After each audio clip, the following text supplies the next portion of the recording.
Students, we are going to study chapter 1 of your book Vistas. The name of the chapter is The Third Level, which is written by Jack Finney. Jack Finney was an American author. His best known works are science fiction and thrillers, including The Body Snatchers and Time and Again. The novel is notable for Finney's vivid and detailed picture of life in the city at that time and for the art and photographs. The Third Level, a short story, was published in October 1952 and Finney died at the age of 84. His lifespan was from 1911 to 1995. The story clearly explores the concept of time travel. Before reading the story, let's have a look about keywords. Duct means sink, corridor, passage in a hotel, eye shade, sunglasses which all of us usually wear during summers to protect our eyes from direct sun rays. Flicker means quick movement. Envelope means wrapper. Premium means installments. First day cover, envelope that a stamp collector mails to himself, जिसमें एक ऐसा envelope जिस पर stamp collector खुद ही उस envelope पर new stamp लगाकर अपने ही एड्रेस पर मेल कर लेता है. Psychiatrist means a person who does the treatment of mental illness. Story is about Charlie, who was 31-year-old person, and his wife Louisa. The story started with the thing about third level. Charlie says that there was third level at Grand Central Station of New York. And the president of New York Central, New York, New Haven and Hartford railroads, they all say that there are only two means two levels, but I say there are three. It means Charlie talks about there being third level. Not only does he believes in existence of third level, he also explains to have been there. वो ये कहता है कि मैं कभी वहाँ गया भी था. Yes, I have taken the obvious step. Now he had taken the obvious step. Which step he has taken? He talked to his friend. He talked to his psychiatrist friend. I told him about the third level at Grand Central Station. He said it was a waking dream fulfillment and rationalizes Charlie's psychology by saying that the modern world is full of insecurity, fear, worry and war, and everybody wants to escape to some temporary refuge from reality. अब उसका psychiatrist friend ये कहता है कि ये तो तुम जागते हुए जैसे कोई सपना देखता है वैसी बात करते हो, और ये सिर्फ तुम्हारा एक वे है इस मॉडर्न वर्ल्ड से भागने का, क्योंकि जो आज का संसार है ये दुख मुसीबत इन चिंताओं से भरा हुआ है, तो इससे हर कोई टेम्परेरी रिफ्यूजी थोड़ी देर के लिए इससे भागना चाहता है, इसीलिए तुम थर्ड लेवल की बात करते हो, बट वो रियलिटी में नहीं है. Everybody I know wants to escape. फिर कहते हैं हु डज नॉट, कौन नहीं भागना चाहता, बताओ, हर कोई भागना चाहता है, but they don't wander down in any third level at Grand Central Station. पर वो उनमें से कोई भी ग्रैंड सेंट्रल स्टेशन पर तो नहीं जाता चार्ले तुम्हारी तरह. But that is the reason he said, यही रीज़न उसने कहा. And my all friends agreed कि मैं इस वर्ल्ड से भागना चाहता हूँ, ये मेरे सारे फ्रेंड्स मानते थे. Then this idea made my wife a kind of mad. She was extremely worried about this thing. My stamp collecting hobby, for example, a temporary refuge from reality. Well, maybe. According to them, even hobbies like stamp collection is also a type of escape from reality. But my grandfather did not need any refuge from reality. But Charlie कहता है मेरे grandfather को तो कोई reality से भागने की ज़रूरत नहीं थी. उस टाइम तो थिंग्स वर प्रिटी नाइस, चीज़ें भी बहुत शानदार थी, पीसफुल थी. जितना कि मैंने सुना है। और उनकी भी यही कलेक्शन की हैबिट थी कि वो भी फिलेटली में बिलीव करते थे, मीन्स स्टैम्प कलेक्शन उनकी हॉबी थी। और it is a nice collection too, blocks of 4 of practically every US issue, first day cover and so on. और इस तरह हम first day cover, US issue और इस तरह की हर एक स्टैम्प को अपने पास कलेक्ट करते थे। Then Charley gives the example of President Roosevelt as well as his grandfather का उसने बताया कि मेरे ग्रैंडफादर की हॉबी थी स्टैम्प्स को कलेक्ट करने की। सिमिलरली प्रेसिडेंट रूजवेल्ट भी तो ही collected stamps true, you know. Anyway, here is what happened at Grand Central Station. What happened at Grand Central Station? This is a view of Grand Central Station. One night last summer, Charlie worked till late at the office. He was in a hurry to reach back to his home, so he decided to take the subway from Grand Central. Subway means underground railway, because it is faster than the bus. Now उसे नहीं पता था कि मैं कौन से रास्ते पर जा रहा हूँ। फिर चार्ली अपने बारे में बताता है that I am just an ordinary guy name Charlie, 31 years old. और मैंने क्या पहना हुआ था उस टाइम पे? Tan gabardine suit. Tan means yellowish brown colour, gabardine means strong fabric का सूट पहना हुआ था, and a straw hat with a fancy band. Then मैंने डजन मैन को वहाँ क्रॉस किया, and I was not trying to escape from anything, पर मैं किसी चीज़ से भागने की कोशिश नहीं कर रहा था। Even I just wanted to reach to my wife Louisa as soon as possible. Then कहते हैं कि मैंने फर्स्ट लेवल पर देखा, तो फर्स्ट लेवल पर कुछ ट्रेन्स हैं जो आप ले सकते हो। और फिर मुझे लगा कि ये जो फर्स्ट लेवल पर ट्रेन्स हैं 20th सेंचुरी में आती थी। सेकेंड लेवल जो है उसमें सबर्बन ट्रेन्स आती थी। Suburban trains means area outside the centre of city. That's easy to do. I have been in and out of Grand Central 100 of times. कई बार मैं ग्रैंड सेंट्रल स्टेशन से जा चुका हूँ, और हर बार मैं bumping means moved into new corridors and stairs and corridors. हर बार नए रास्ते से जाता हूँ। एक बार तो मैं एक टनल में चला गया था जो माइल लॉन्ग थी, और फिर मैं रूजवेल्ट होटल की लॉबी में पहुंचा था। अनदर टाइम मैं एक ऑफिस बिल्डिंग जो 46 स्ट्रीट पर 3 ब्लॉक्स अवे थी वहाँ पर आया। इस तरह मुझे लगता है कि ग्रैंड सेंट्रल स्टेशन जो है वो भी एक, it is growing like a tree, एक ट्री की तरह है। जैसे ट्री की जड़ें फैलती रहती हैं दिन ब दिन, ऐसे ही ग्रैंड सेंट्रल स्टेशन में pushing out new corridors and staircases like roots. There is probably a long tunnel that doesn't nobody knows. शायद वहाँ पर एक टनल भी है जिसके बारे में किसी को नहीं पता। On its way to Time Square जगह पे जाने के लिए, और maybe to Central Park, और maybe because for so many people through the years Grand Central Station has been an exit, a way to escape. और शायद grand Central station कई सालों से लोगों के लिए वहाँ से भागने का जरिया बना हुआ है, उनके लिए एग्जिट का तरीका बना हुआ है कि वो उसी ग्रैंड सेंट्रल स्टेशन से ही, उसी के एग्जिट से ही जाते थे। May be that is how the tunnel I got into. शायद मैं वहीं पर चला गया। But I never told my psychiatrist friend about that idea. पर मैंने अपने फ्रेंड को उस आइडिया के बारे में नहीं बताया। Then this exit he was talking about, Grand Central Station has been an exit. The corridor I was in began angling left. मैंने जिस कॉरिडोर से शुरू किया वो लेफ्ट में जा रहा था, और then slanting downwards, slanting means झुकना नीचे को, sloping downwards, and I thought that was wrong but I kept on walking. पर मैं चलता गया। और फिर कहता है कि मुझे कुछ सुनाई नहीं दिया सिवाय मेरे अपने फुटस्टेप्स के। मेरे आसपास एक साउल भी नहीं थी, एक पर्सन भी नहीं था। इट मीन्स उसे रियलाइज़ हुआ कि और कोई उसके आसपास नहीं है, वो अकेला चल रहा था। The tunnel turn sharp left. Tunnel एकदम से शार्प लेफ्ट यानी डायरेक्शन चेंज करती है, जल्दी से लेफ्ट में मुड़ जाती है वो टनल, वो सुरंग। और फिर I went down a short flight of stairs, और इस तरह से वो शॉर्ट फ्लाइट ऑफ स्टेयर्स पर जाता है, और came out on a 3rd level at Grand Central Station. और इस तरह वो 3rd लेवल पर आ जाता है ग्रैंड सेंट्रल स्टेशन के।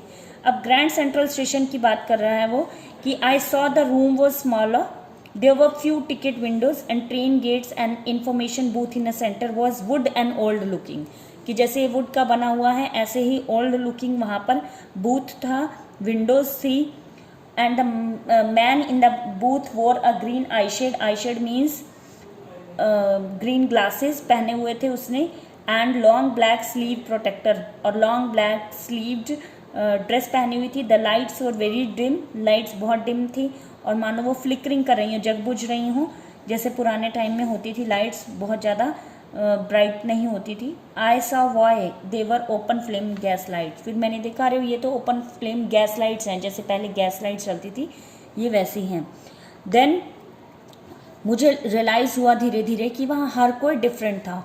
Brass spittoons on a floor, वहाँ पर spittoon means container for spitting, थूकने के लिए जो कंटेनर्स होते हैं। Then the station a glint of light caught my eye, man was pulling a gold watch from his vest pocket, एक मैन अपनी वेस्ट पॉकेट में से एक गोल्ड वॉच को निकाल रहा है, जैसे पहले होती थी पॉकेट्स में रखने वाली वॉचेस होती थी। और वो एक डर्बी हैट पहने हुए हैं, 4 बटन वाला सूट पहने हुए हैं, black big black handle bar Moustache है उसकी, मुस्टैश मीन्स मूछें जो नीचे अपवर्ड एट ईच एंड, जो ऊपर को मुड़ी हुई होती हैं। Then I looked around and saw everything in the station was dressed like 18th and 19th century something, कि जैसे 18th and 19th सेंचुरी में लोग पहनते थे वैसा ही।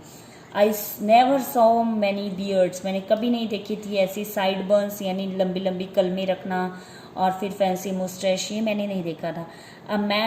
Women walked in through the train gate, और एक वेमेन जो थी वो ट्रेन गेट से निकल रही थी और उसने ऐसे ही ये देखो लेग ऑफ मटन स्लीव्स और स्कर्ट्स पहनी हुई हैं, हाई बटन शूज़ पहने हुए हैं, और उसकी बैक पर out on track I got a glimpse of locomotive, locomotive एक इंजन था जो बहुत साउंड करता था, फनल शेप्ड स्टैक का locomotive, career and eyes locomotive engine जो पहले चलते थे वो मैंने देखा। देन कहता है कि मैंने क्या किया, अपने आप को श्योर करने के लिए मैंने एक न्यूज़पेपर परचेज़ किया, न्यूज़ बॉय के पास गया, उसके स्टैक ऑफ पेपर्स को देखा और देखा वो न्यूज़पेपर में क्या था, heading the world, the world means the news of world, और the world has not been published for year, और ये न्यूज़पेपर तो कितने सालों से पब्लिश ही नहीं हुआ था, शायद ये प्रेसिडेंट, और उसमें प्रेसिडेंट क्लीवलैंड की स्टोरी ऊपर गिवन थी और उसमें लिखा था जून 11, 1894।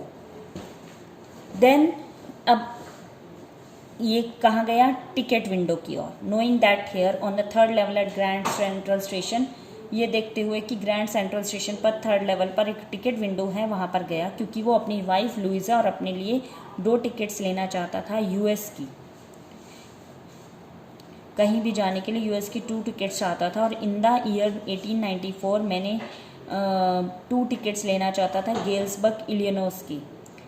Galesburg Illinois is the name of place. Have you ever been there, क्या तुम कभी वहाँ गए हो? A wonderful town, big old frame houses, huge lawns, tremendous means extremely good trees जिसकी ब्रांचेज आपस में स्ट्रीट्स के ऊपर भी रूफ को कवर करती हैं। 1894 में समर इवनिंग्स इतनी लॉन्ग होती है कि लोग अपने लॉन्स में बैठ जाते हैं, सिगार पीते हैं, एक दूसरे से बातें करते हैं।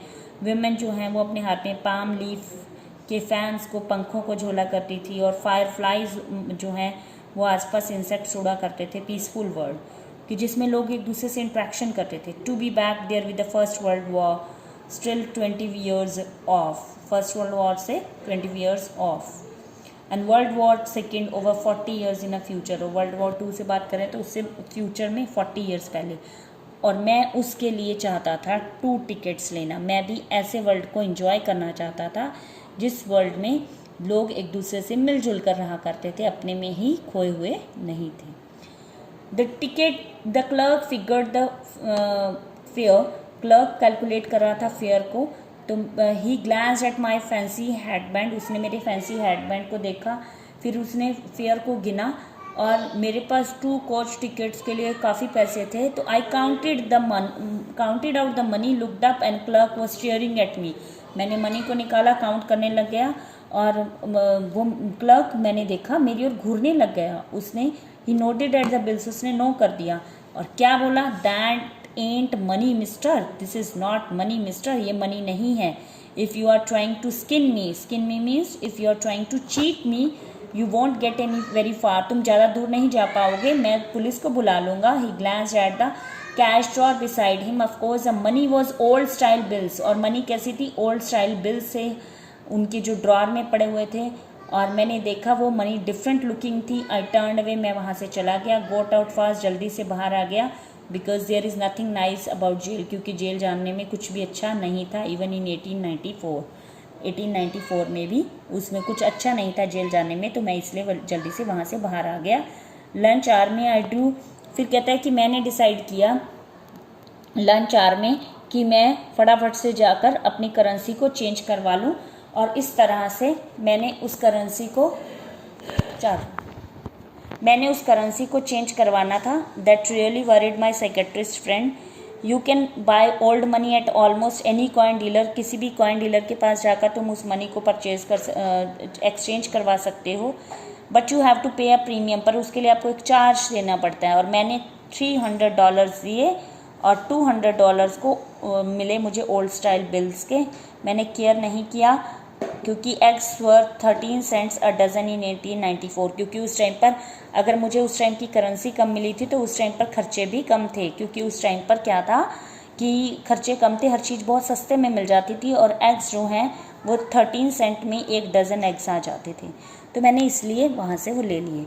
बट अगेन कहता है, अब ये चार्ले की पिक्चर है कि वो बहुत ही कंफ्यूज है, क्यों इस चीज़ को लेकर कि थर्ड लेवल पर दोबारा कैसे जाऊं।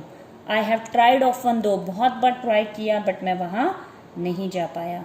और लुइजा भी वरिड थी, मैंने उसे जब ये सारी बातें बताई, और वो चाहती थी कि मैं अब थर्ड लेवल के बारे में और ज़्यादा मत सोचूं। देन कहता है I went back to my stamps, मैं वापस अपनी स्टैम्प्स की बात करने लग गया। But now we are both looking every weekend, but हम हर बार एवरी वीकेंड हम वहाँ सर्च करते थे ग्रैंड सेंट्रल स्टेशन के थर्ड लेवल के बारे में, बिकॉज नाउ हमारे पास प्रूफ था कि थर्ड लेवल वहाँ था। रीज़न क्या था, इसका जो साइकेट्रिस्ट फ्रेंड था सैम वीनियर, वो डिसअपियर्ड हो गया, वो सडनली से गायब हो गया एकदम से। नोबडी न्यू वेयर, कोई नहीं जानता था कहाँ पर। मुझे पता था सैम एक सिटी बॉय है, और मैं उसे गेल्सबर्ग के बारे में बताता था कि मैं वहाँ स्कूल जाता था, और इस तरह से सारी बातें मैं उसे बताता था। He like the sound of place, और उसे वो प्लेस बहुत पसंद था, और 1894 तो स्पेशली बहुत ज़्यादा पसंद था। वन नाइट कहता है कि fussing with my stamp collection, एक दिन मैं, fussing means paying too much attention to unnecessary things, मैं उन स्टैम्प कलेक्शन को बहुत ज़्यादा टाइम दे रहा था, तो एकदम मुझे लगा कि what of I found, well do you know a first day cover. First day cover क्या है कि जब भी कोई स्टैम्प इशू होती है, स्टैम्प कलेक्टर्स उसे परचेज करते हैं और एनवलप पर लगाकर उन्हें अपने ही एड्रेस पर मेल कर देते हैं on the very first day of sale, ताकि वो फर्स्ट डे ऑफ सेल पर, वो जो स्टैम्प का फर्स्ट डे है सेलिंग का, उसी दिन वो उनकी कलेक्शन में वो स्टैम्प आ जाए। इसलिए वो खाली एनवलप पर उस स्टैम्प को लगाकर अपने आप को मेल कर देते थे। And post mark proves the date, और पोस्ट मार्क जो है, पोस्ट मार्क यानी उस पर जो पोस्ट मार्क लगती थी वो डेट को प्रूव कर देती थी। The envelope is called a first day cover, और एनवलप जो है वो फर्स्ट डे कवर कहलाता था। दे आर नेवर ओपन, उन्हें कभी खोला नहीं जाता था, बस उस एनवलप को में आप सिर्फ एक ब्लैंक पेपर डाल देते थे, वो आपकी कलेक्शन का एक पार्ट बन जाता था। अब कहते हैं कि that night during my oldest first day covers what I found that really confused me, that shouldn't have been there, वो वहाँ नहीं होना चाहिए था, but there it was. It was there because somebody had mailed it to my grandfather at his home in Galesburg, address house envelope पर जुलाई 1894। Post mark उसकी ये show कर रही थी, और स्टैम्प जो थी उस पर 6 सेंट की लगी हुई थी, डल ब्राउन कलर की, जिसपे प्रेसिडेंट गारफील्ड की फ़ोटो थी। नेचुरली एनवेलप आया होगा ग्रैंड डैड को मेल में, और ये डायरेक्ट उनकी कलेक्शन में ही पहुंच गया, और वहीं पर रहा जब तक मैंने उसे बाहर नहीं निकाला और खोला नहीं। पर उसके अंदर एक पेपर था, वो पेपर ब्लैंक नहीं था। मैंने उसे पढ़ा, विलियर्ड स्ट्रीट गेल्सबर्ग इलियनस, जुलाई 1894, ये उसी टाइम का था जिस टाइम के बारे में चार्ले सोच रहा था। I got to wishing that you were right, मैं ये जानना चाहता था कि तुम राइट हो। Then I got to believing you were right and Charley it is true, yes. अब ये लेटर जो था मुझे सैम ने भेजा हुआ था, जिस पर यह लिखा था कि Charley it is true, I have found the third level, I have been here 2 weeks and right now down the street at Daly's someone is playing a piano.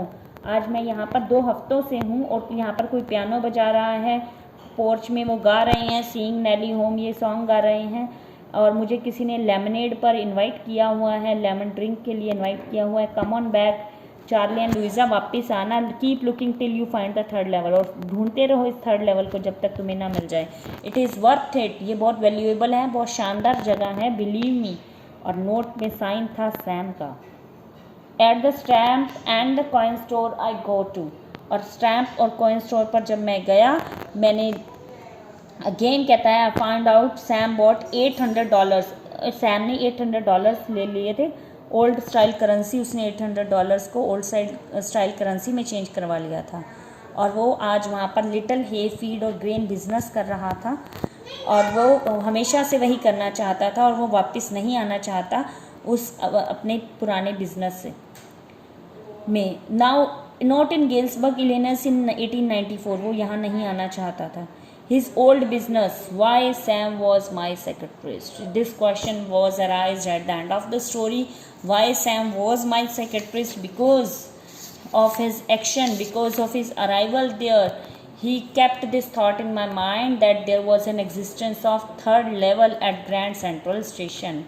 But if we talk about Jack Finney, he poses a question in the minds of the readers कि whether it was existed or not, कि यह third level सच में reality में था या नहीं था, या ये इसके माइंड की ही सारी प्रोडक्शन थी, या सैम इससे छुटकारा पाने के लिए उसने उसे ये लेटर भेजा था, ये क्या था, ये रियलिटी नहीं क्लियर करते।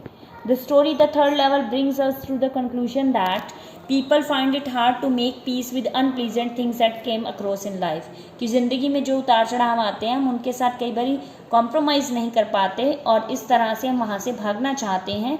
The story further makes a reader realise, ये हमें कहती है कि पास्ट और फ्यूचर तो सिर्फ इल्यूजन्स हैं, हमें जो रहना चाहिए प्रेजेंट में रहना चाहिए, एंड प्रेजेंट ही इम्पॉर्टेंट है हमारे लिए।